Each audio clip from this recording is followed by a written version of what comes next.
Welcome to Lost Sheep Found. I'm your host, Carrie. Brandy and I are honored to share Amanda's story with you.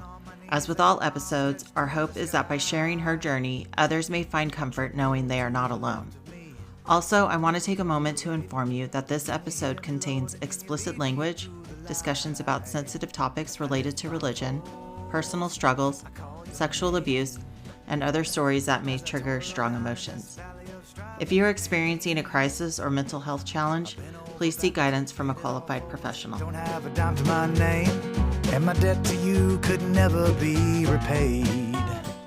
Welcome to Lost Sheep Found. This is your host, Carrie. And Brandy.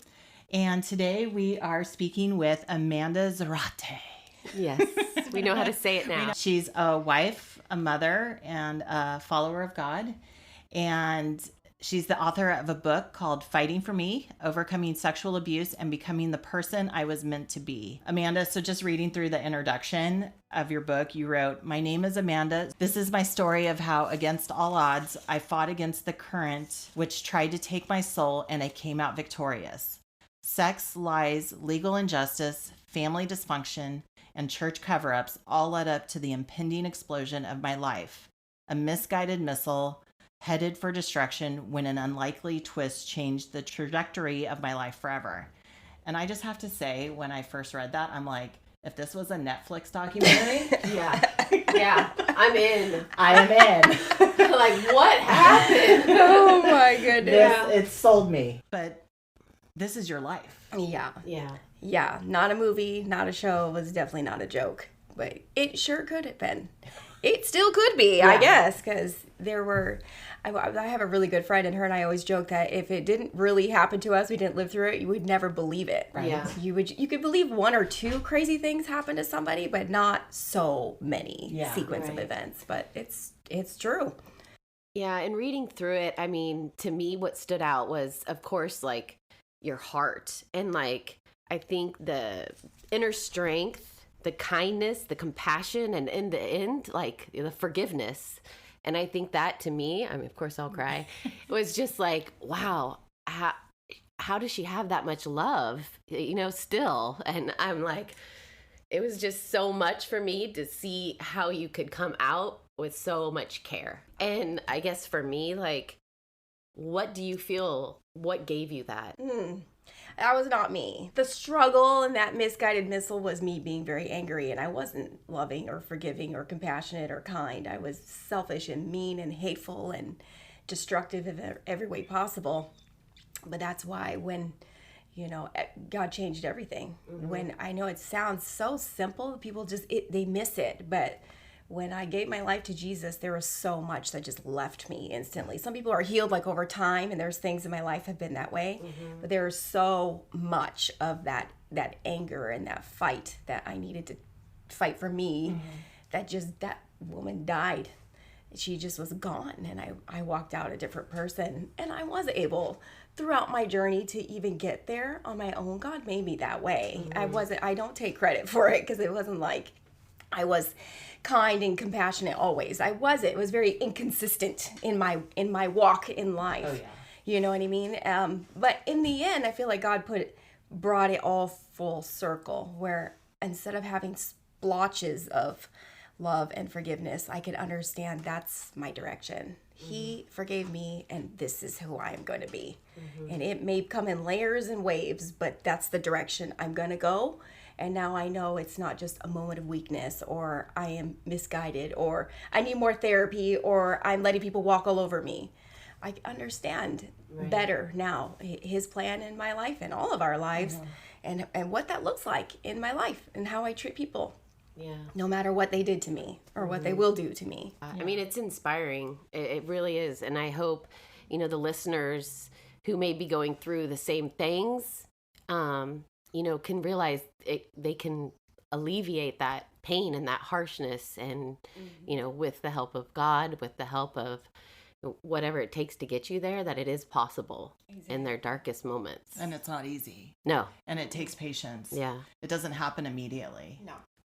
And that's the hardest thing. And I think that's where some people get so far into the depths of despair, is that they are expecting, if there is a God that he will pull them out right away. But I know for me, my journey was like 10 years. I was deep down in the hole. And when I finally was like, okay, I will listen, I understand and know you're not going to answer right away, or it may not answer exactly how I want, but your answer is exactly what is needed in my life.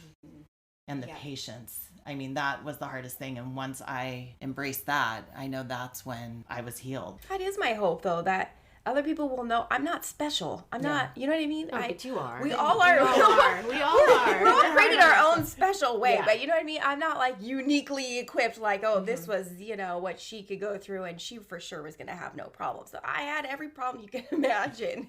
I tripped over every bump multiple times. It's not like I was given some supernatural strength to overcome where somebody else could be sitting on the sidelines going, well, I guess it's just not going to happen for me. Right.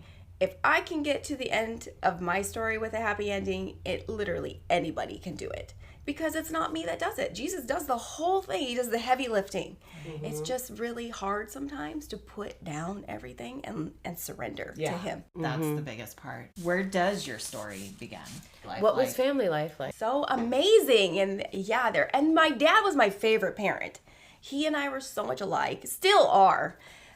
We just like the same things, you know, we're just, I don't know, it's so weird how you could just be so much like your parent, you know what I mean? When you see that in your own kids, you're like, yeah, that one's just like me. You just get each other, you know? Yeah. And so my mom was black, my dad was white, and in the 80s, that was like a big deal. We don't really think about it now, but, you know, then it wasn't that far before where that was an illegal relationship. The people were of different races were not even allowed to marry. And so my mom was a very strong woman, and race was not something that was talked about in my immediate family or even with my grandparents or my aunts. It was just understood that they had gone through a lot. Like, I heard stories of my mom being beat up for her color or her hair as a child. Very, very, very scary time. You know, they understood what it was like to not be able to go into certain bathrooms or not be able to drink from certain water fountains. My family, my grandparents, and my mom even grew up in that in the South. And then they moved to Seattle, to Washington, because my grandfather got a good job up there working for an insurance company. And, it, you know, Seattle's very liberal. It's very different. People don't care. They don't care. They don't wear deodorant either, for the most part. But they don't. I call them very granola. They are. It's not everybody. I mean, I was there. I'm not like that. But, it was a different, you know, it was nice. They could really flourish there as a family. So I was born into this, like, them coming into their time. You know, we lived in a nice area in Bellevue, Washington, mostly white people, affluent, very, very nice neighborhoods, nice schools. And we were, you know, the black family. My grandparents were, you know, one of the few. More came later. But my parents, when we would walk around, like, we go to the Bellevue Square Mall, and my parents were very young. They married at 18 and had me. So, you know, they look like kids. They act like kids. And people would walk by and they'd say, how could you do that? How could you do that to your child? And I would hear these things. My parents would never say anything to me. They fought it off with a smile. We were going to be happy, and that was going to be the best revenge that we could get to anyone that didn't like it. And so I grew up understanding there was something different with just them. And then you add the religion part into it. We were Jehovah's Witnesses. So if that doesn't, like, stick you on an island of weird, I don't know what does, because you can't do a lot of things. You know, in school, no day is normal. Like, any little drawing or certain subjects or holidays, celebrations, we're not allowed to do that. And we need to go into this long, you know, speech about why it's against our religion, because we need to, you know, turn everybody else. It's our job to, like, win them over to that religion. And so I, from a very early age, just was, I don't know, I had a lot of fun, but I knew to be tough. What people thought about me was not going to be the ultimate most important thing to me. I was going to be okay with it. But man, I remember one of my favorite memories as a kid is my dad would, like, mow the front. We had a big front lawn, and he would mow patches, you know what I mean? Like a path around the whole thing. I don't know how long it would take him to do this. That is dedication. Yeah. Because I mow our skill. yard. And And skill. Skill and dedication, right? Yeah. I really think it's just they were so young. He literally was a child himself, Yeah. and Oh, it was that's like, I'm true. gonna Yeah. go do a domino pattern in the front yard, and we would play tag. And Oh, you had to that's stay on the funny. long pieces of grass, you know. And I just remember him always being so happy to come home to his kids. He worked swing shift, you know, middle of the night, and then come home. And I don't know, he was young, didn't even need a nap. He would just come home and play. Yeah, and my mom, you know, she was a stay-at-home mom when I was younger, and she was definitely more firm. She was nice, but you did not give her any kind of crap. She was very, very strict. She expected you to behave and be quiet when she asked you to, and you need to mind her. So she was Disciplinarian. Yeah. Many a spoon she broke over my backside. She wasn't afraid of handling business. But yeah, it was awesome. You know what I mean? I was a bad kid. I like to do stuff I wasn't supposed to do, and I felt it was worth it to get beat. So I get it, you know. Yeah. But yeah, I was happy, very happy. And you had a brother. I had a brother. He was 2 years younger, and he was very different than me. He and my mom were more alike, more quiet, kept to themselves, very artistic. I like to be outside in the mud, breaking stuff. Yeah. And so we didn't hang out a lot. Was family life always like that? Or when did your family life change? Yeah, so I don't know what happened. Or no, I do. Or at least from my child's perspective. What happened was my mom really wanted to go back to work. And so I guess to help her do what she wanted to do and help her also take care of us kids, we moved into one big house in Bellevue with my grandparents. And that's when, and you know, my mom and my grandmother got along so good, and my dad actually, even to this day, they are, until she passed, they were always close. So some families, I guess it can work because it was not a problem. They all enjoyed being around each other, and the house was huge. So we literally never had to see anybody else if you didn't want to. It was massive. Yeah. And so we all moved. That changed everything though, because instead of my mom being home and my dad being at work and her taking my brother and I to school and just having a normal life, we move into this big house in this even fancier neighborhood with an even nicer school. All on the outside, it's like, oh wow, you know, things are really coming up for this family.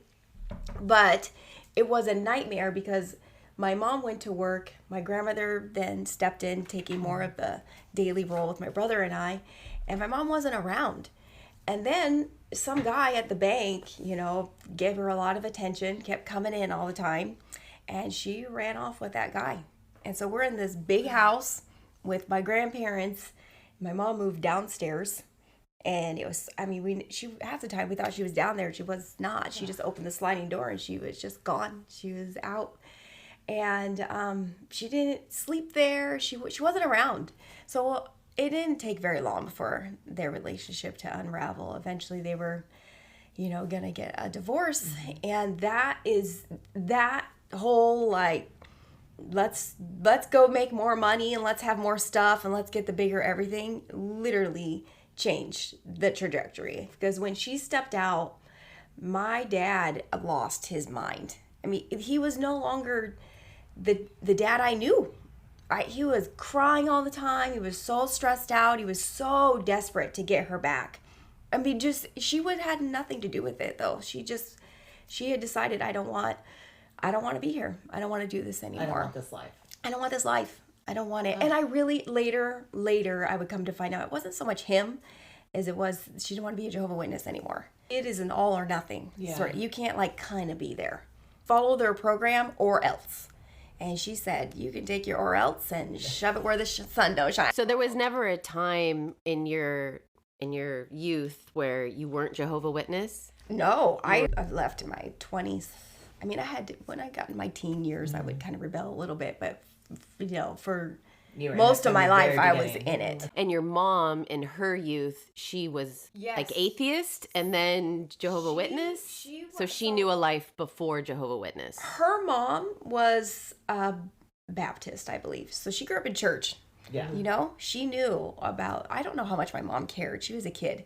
But one day, a Jehovah's Witness lady knocked on her door and she started doing the studies, and she switched. She dumped church for this new religion.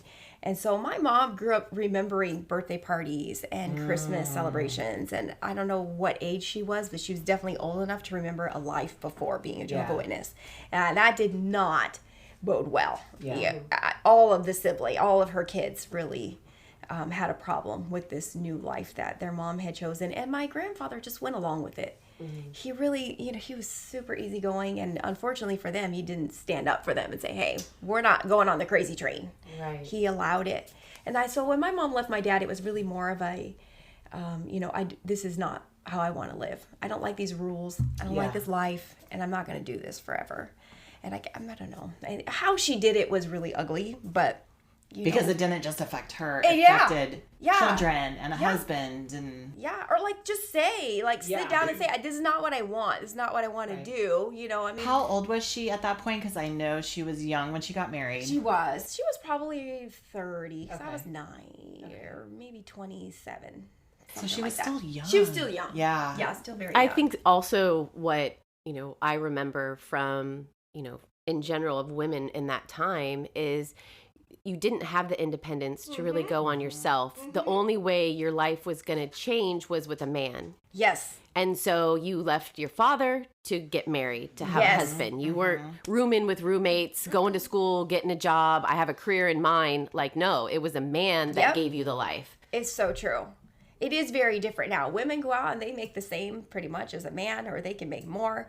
But back then it really wasn't that way. You need to have a man in your life. And so she did what she needed to do to get where she felt she needed to get to. Then I was very angry. Obviously, I was very angry because when she left, he stopped being sad, and he just found a way to soothe himself, and he just replaced her with me. And that was really the beginning of the change. Oh, mercy me, oh, mercy mine. And that was, but she wasn't around. I mean, it wasn't like she saw and she just was like, I'm going to ignore that. She literally wasn't there. We wouldn't even know where she was. This is before cell phones. This is before Life 360 tracking apps. Right. If somebody walked out the door and said, see you later, you might see them later. You don't know where they go. And I even write about it in the book. I mean, eventually she was tired of living this secret, and she took my brother and I to this other apartment in Seattle to show us where she had been living. And it was so weird. I mean, I don't think she said, this is where I'm living. I'm going to take you somewhere, and it's like all her stuff, all her makeup, her rollers. There was, I don't know, it's just weird. Her clothes. I wouldn't even know how to take that. I didn't know what to think about it. We're supposed to just put it together. And then she didn't even bother to tell my dad. She had, it was me. And I'm like, do you know about this other place she lives? I mean, what was I supposed to do, And that was really the catalyst for him saying, I'm done. Yeah. And I lived with that guilt for a long time. I was so angry at her. But, through counseling and time and understanding, I know, no, that was not my fault. Yeah. She used me to do that, and it wasn't the right way. But that is how she chose to do it. It was so, that night, actually, that my dad sat us down and said that they were going to get a divorce. And it was right coming off the heels of telling her just a couple days before. And that is the night that he first molested me. Oh, my God. It was like, oh, come to my bed. I'm going to have this serious conversation with you guys, and we're going to console each other, and then I'm going to execute my evil. It was so, it seemed to me very planned. I didn't understand then. I'm walking into it thinking this is the dad I've known my whole life. But as I would go further, I would see how he would just manipulate every situation so that he could get what he felt he needed. And it was horrible. So I know you had mentioned that you and your dad had so much fun together, and you guys had the same personality. Did you ever feel before that abuse that he treated you differently? No. I mean, I didn't. If he did, I wasn't aware of it at all. It would have been a major blind spot. And it was just a snap. It changed. To me, it seemed to change that night. That's crazy. And that night, everything, it wasn't just the abuse, but he was not nice to my brother after that either. He was always in the way. He wanted him to go away so he could do whatever he wanted to me. it was weird. It was like waking up in another person's life. I just like, I remember thinking all the time, how did I get here? Like, what happened? That first night that he wanted to talk to you, and did he like tie it in with the religion, or like how did it how what did did it he come say? up? Yeah, like He just said, he called my brother and I into his room, and he sat us down. He said, I just want you to know that Mommy and I are going to get a divorce. And my brother just lost it. He was younger. And he assured him for a long time, you're going to see her, you're going to see me. We're just not going to be in the same house. And so that took most of the time, making sure he was okay. And I remember saying something like, I'm relieved, because they fought so much before that. It was constant fighting and yelling, especially right before the breakup, right? When something's about to happen. peak Yeah. stress. Even when I was younger, they would have a couple really disgusting fights. And my mom was the one that was really violent. She would break plates and throw things. One time she hit him on the face with a brush, and I think broke his nose. It was bleeding. It was so disgusting. He made me take pictures of it.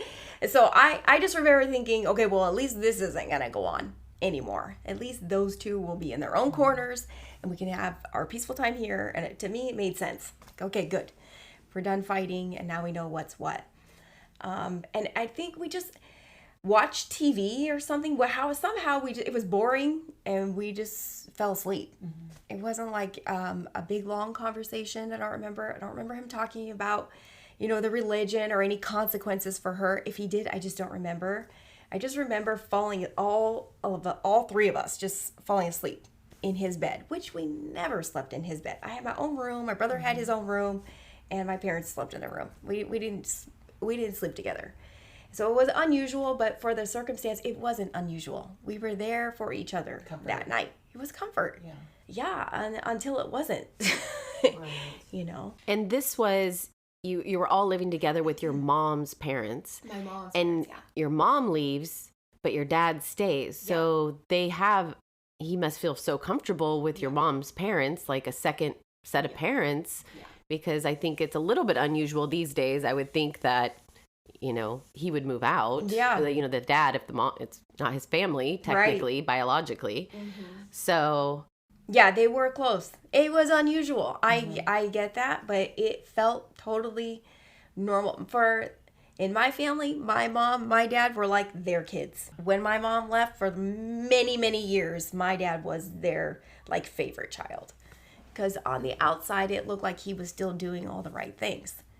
Their child was the rebellious one, running off with some guy and not coming around for the kids, while my dad was the steady Eddie that was still living there, Providing for the family, still going to all the Jehovah's Witness meetings. To them, he seemed like, oh, wow, thank goodness, the golden child.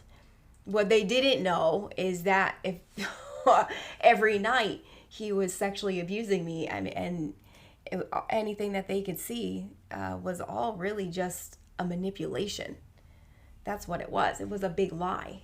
And you also wrote in the book that there was a secret, like from your father's family. You had mentioned that. So what did your grandma and grandpa know about his past at that point? Right. So I never knew exactly what the secret was. I couldn't tell you a specific person and then specifically what happened. But every time my parents would fight, I would hear my mom say, you're never going to get custody of the kids because of what happened in your family or what happened to you. So I knew something had happened to him. And I knew my dad grew up in a very horribly abusive, I don't even know if you call it a family situation. Like his mom had kids with different people, and they all went to live with different family members. And those family members, I think out of obligation, took a child, definitely not out of love. And so my father would always talk about, he lost every tooth by being knocked down the stairs or being punched in the mouth. Food was not readily available. He did not have a very good childhood. But I always thought, like, what an amazing person, because he was not an angry or grumpy guy. He was super fun, very funny. he didn't seem to carry like the weight. Like as soon as he could, he got out on his own and he did better. He didn't treat us like that. My dad would never punch me in the face or knock me down the stairs, you know. A lot of that real violent, angry stuff was not in him, at least that I could see. And so my mom would come at it one way, trying to get him to be afraid, to try to fight for us, but it always made me feel more compassion for him. Like, well, you know, he's been through a lot, and yeah, he's still here, you know. So, yeah, there was something, and my grandparents did know that, because after my parents divorced, my grandmother would always ask me, "Is your dad doing anything to you? Has he ever touched you?" Because she would always tell my mom, Gwenny, you cannot leave your kids. You know, there's a history of abuse, and what happens is usually the dad will start abusing the kids when you're not there. She was very like eyes wide open and freaking out. Like, unfortunately, it already happened, but she was like she was the bloodhound on the trail. You know what I mean? She knew, like, this is a disaster waiting to happen. And let me say something. She did what she could. She's not God. It was like her intuition. It was. Intuition, or she like knows that it happens to other people, obviously, right? Sure. And so she's trying to be intuitive that it could happen because she knows this goes on in the world. Yep. And there's a history Right. of something. So Right. she'd ask you, but you weren't in a place to... I was not going to tell her. If my mom would have asked me, I would have told her. You would have. I would have. But I was not going to tell my grandmother. It was just I don't know. So She was the wrong person. So you were 9 when it started? Yes. Right away, did you know it was wrong? Oh, well, I knew how I Or how felt did you when felt? it was had. So Yeah. he was like rubbing my back, you know, and a back rub is normal, Yeah. you know, especially to sleep or whatever. Not that happened often, but it was nothing out of the ordinary. But then he kept rubbing over my butt and then between my legs, and I'm like, oh my God, for sure he knows what he's doing. Like, nobody's hand just falls there, you know? And so I knew it was wrong. I didn't know what it was called. I didn't know what to do about it. And the one person that I would have told something was happened to me would be him. So I didn't know what to do. Well, what do you do? I don't know. Well, and I find it fascinating that you wrote in the book that the next day there was a talk about stranger danger. Yes. Go figure. We're in school. We sit on the carpet. We're going to have this real close, intimate conversation. You know, the teacher's going to tell us something really important that we really need to pay attention to. And we're learning all about stranger danger. I mean, it sounds cute, right? It does. Yeah. It rhymes and it makes a lot of sense. But I remember hearing about, okay, if there's like somebody with a long trench coat and they might have White candy van. stuck in all the pockets, the van, you know, and so we're all looking out for that person. But I'm sitting there thinking, It's not a stranger. oh, it's not a stranger. And in reality, a majority of the time, it's not a stranger. It's not a stranger. I mean, they don't have access to you. Yeah. So it just doesn't work like that. It's not a stranger. I'm like, oh, well, the boogeyman, I live with him. Yeah. So as a 9-year-old, did you have enough knowledge of faith to like pray and like, God, please stop this? Oh, And for sure.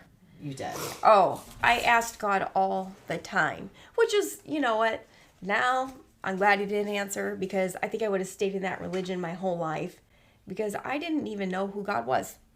And I knew it even as a kid. I'm like, I am praying to nobody. I have no connection to God. There's no relationship here. I don't know anything about him.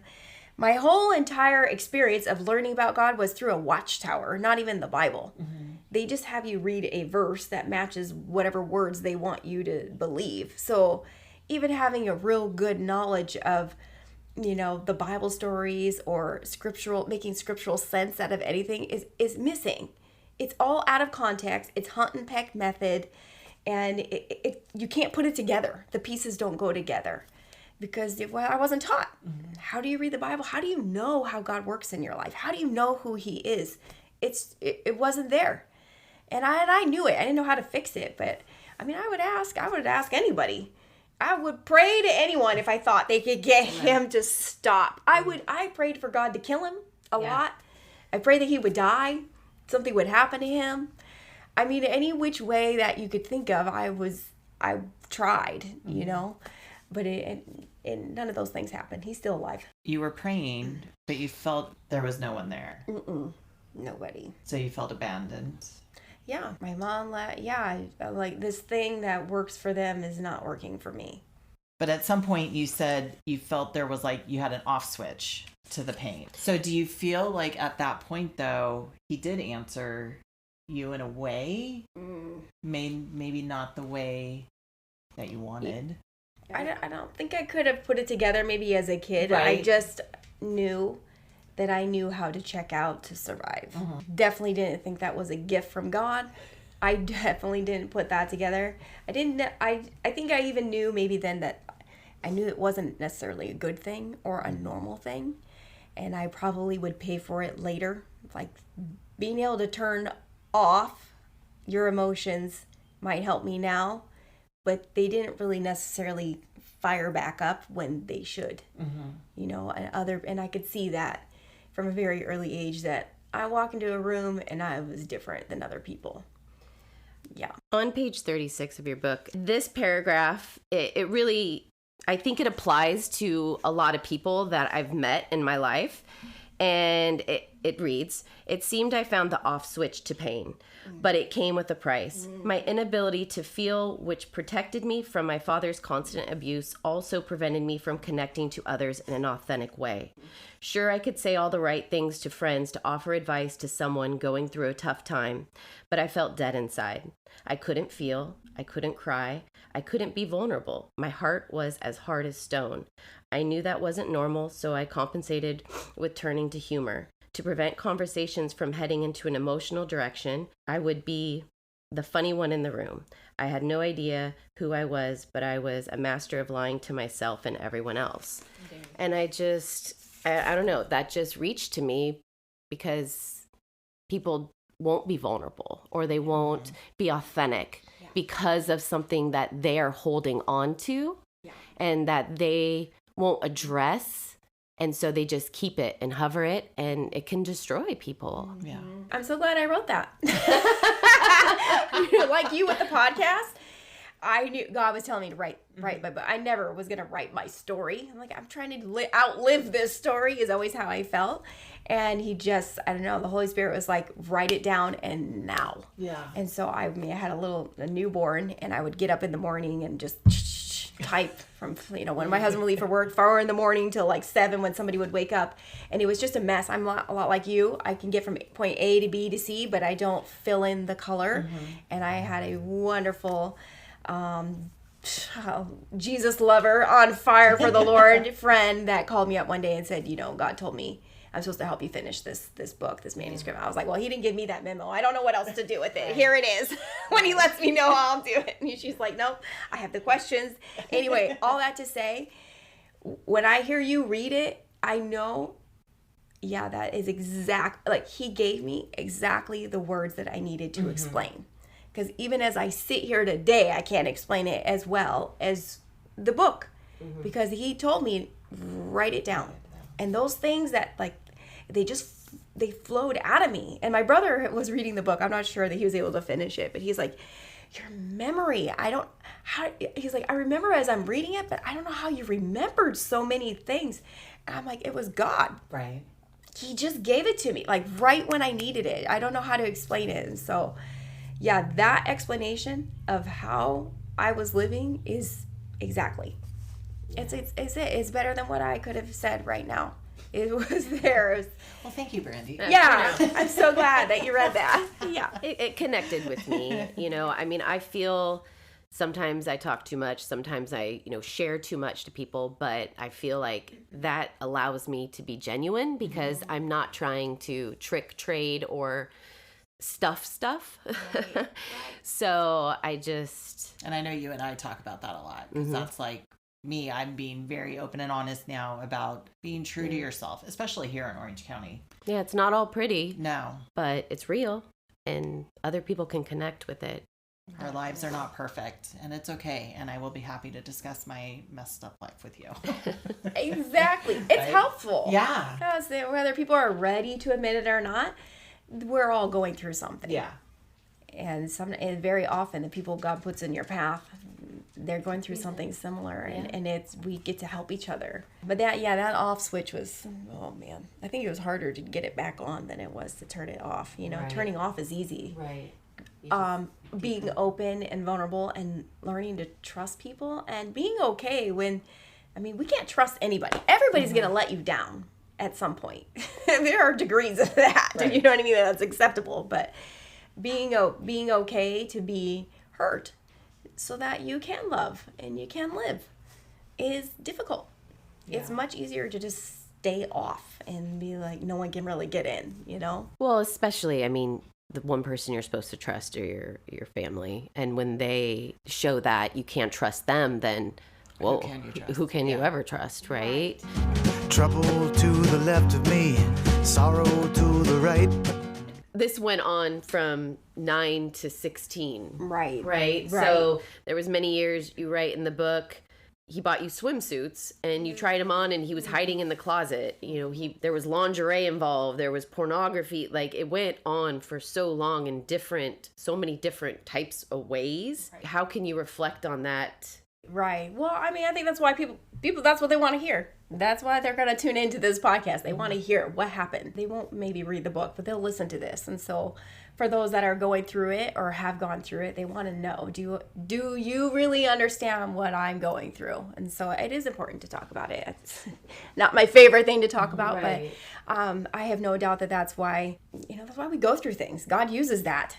It doesn't help anybody to say, oh, my life is full of sunshine, lollipops, and rainbows, and I've never had anything happen to me. We're here to talk about it. And so the abuse it changed and it would evolve, and he got better. He would work on his craft so that he could do the things he wanted to do. But yeah, it started off with, the nighttime, like the back rubs that would rub over my body, and then it would move to, that went on for a long time. And I mostly would just play dead, but then he would want me to shower with him, or he'd want me to touch him.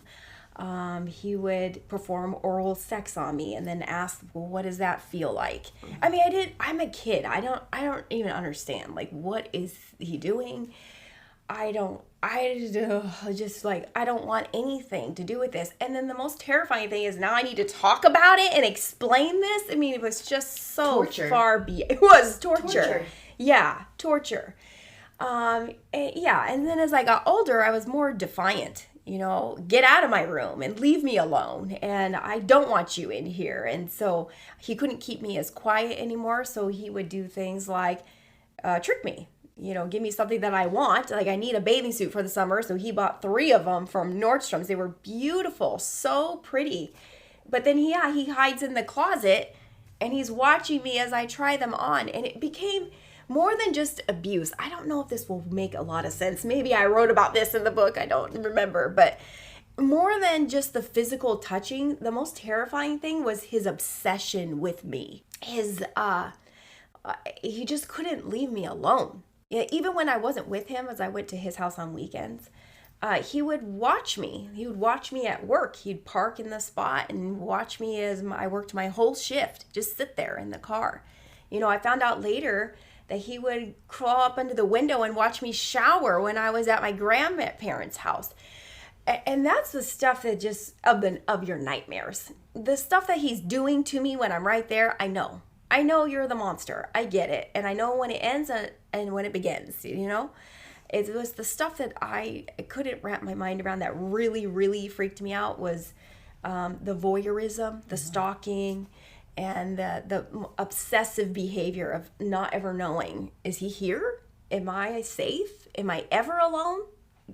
That really messed with my mind. As I got older and more defiant, he would give me, I had really bad allergies. He would give me the sleepy allergy medication.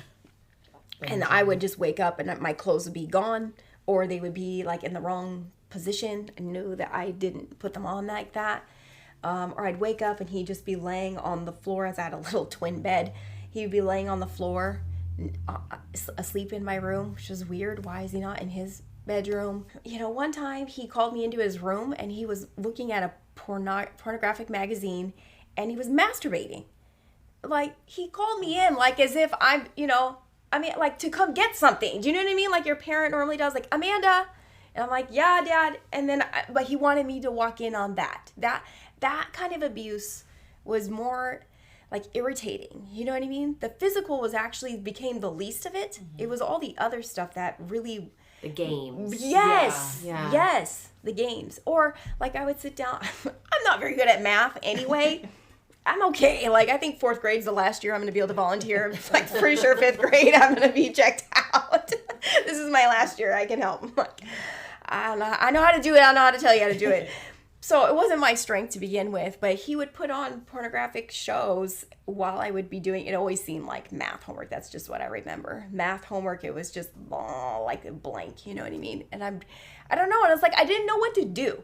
Do I get up and leave? Because he's just going to do something else. Or, I just pretended like it wasn't on. Yeah.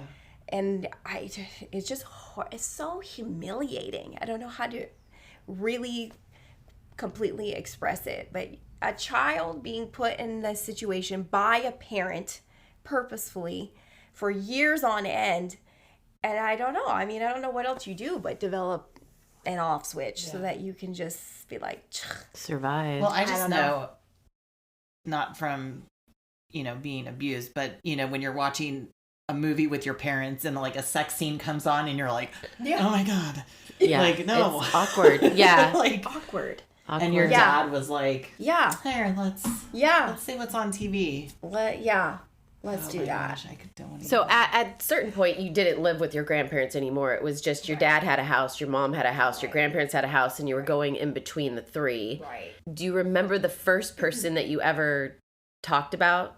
I mean, that you confessed or told? I think you had mentioned that there was a friend or a cousin. And it was like a casual conversation where it came up.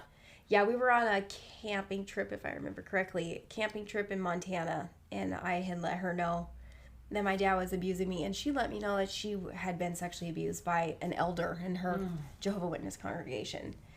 And I was shocked that it had happened to her also. And, she was shocked that it was my dad who was doing that to me. But, I mean, we're just two little girls in a camping tent with, I don't know, like, we shared, but it, like, never, it just went nowhere. What are you supposed to do? Mm-hmm. I think everyone thinks, once you tell somebody, like, this whole chain of events happens. But, I mean, it very much depends on who you tell. Right. And as a child, you don't really know what to do. You don't like it. You don't want that for yourself or anyone else, but the next right phone call to make or to enact some kind of justice is really not, it's not that easy. It's not like a 1, 2, 3, like your house is on fire, call 911. No, we don't learn about it like that. It's like the person that you're most close to in your entire life is going to do something devastating to you. It's going to hurt in a way that is not a physical pain, but in every way imaginable is painful. And you should call 911 and tell somebody you don't know about it. It's just not a natural thing to do. It's so complicated. And so I did tell. I mean, and I told another friend as I was a teenager. I actually told a lot of people. My dad would have me tell the congregation elders. He even told on himself. And nothing ever happened. I thought for sure they would call the police and do something. Because they're adults. They're adults. That's what should happen. Yeah, I'm like, they're for sure going to do something. They know what to do. And they didn't. They did nothing. What they did was they protected their congregation. They didn't want their name to be tarnished in any way.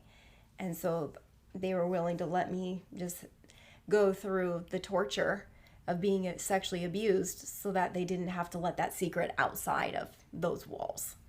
We'll handle it in-house. So at what point did it become handled out of the house? So I was 16. I had a lot of friends. I was having the time of my life in high school. I was drinking a lot. Of course, that was another way that I found to just numb the pain. When I would drink, I just didn't think about anything. I didn't care. I didn't even remember what I did. And I loved that feeling. I felt invincible while I was drunk, and then I didn't remember what happened unless someone told me, and I didn't even care. And so I would do that. I mean, I was walking around the high school campus with a water bottle full of vodka, and by fourth period, I was 3 sheets to the wind, you know what I mean? And that was normal for me. And I walked out of the house one night thinking everybody was in bed, and my stepdad, who was a police officer, was laying on the couch in the living room with the lights off. I just walked out the front door. He didn't say anything. He let me go. And I ran out to the middle of the street, got in my friend's car. We went out for the night. I came home plastered, and he was ready with a breathalyzer when I got back. So, oh man, so my mom was screaming at the top of the stairs, "Bro, blow in it, just blow in it." And I don't even know. I'm sure I broke some kind of record, 2 point something, should have been dead, basically. And so they acted like nothing happened, like it was no big deal. I slept it off. They weren't mad, they weren't yelling, they didn't say anything. And then, I don't know, a week or two later, my mom says to me, "So I thought of the perfect punishment for you."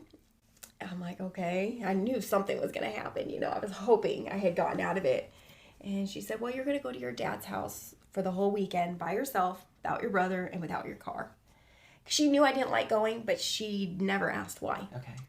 So that was my punishment. I had to go spend time with my dad, and I couldn't leave. I wasn't able to get out away. And I knew it was a death sentence. There was no way I was going to survive being put in that situation. And so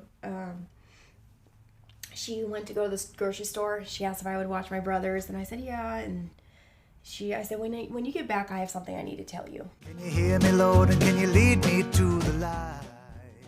As we bring this episode of Lost Sheep Found to a close, our heartfelt gratitude goes out to Amanda for bravely sharing her journey of triumph over darkness. This is just the beginning of her story, a crucial part of a story that unfolds with resilience and strength. Amanda's story, illuminating the shadows of sexual abuse, stands as a beacon of hope. If you or someone you know resonates with this narrative, remember, you are not alone. There is strength in solidarity, and healing is a journey worth undertaking. Amanda's book, Fighting for Me, Overcoming Sexual Abuse and Becoming the Person I Was Meant to Be, can be found on Amazon. A link is also on our website, lostsheepfoundpodcast.com. For those navigating the aftermath of sexual abuse, seeking support is vital. There are organizations and professionals ready to guide you on the path to healing. We have included a resource which can be found on our website. Want to know when part 2 is available? Subscribe on our website, lostsheepfoundpodcast.com, or follow us on Spotify or Apple Podcasts. Forgive me for the trespass. Can't you see I'm running out of time to make it well with my soul by and by? When the heat wave starts to break and the ice and snow melts away, when the tears we've cried have all run dry and we find the rainbows in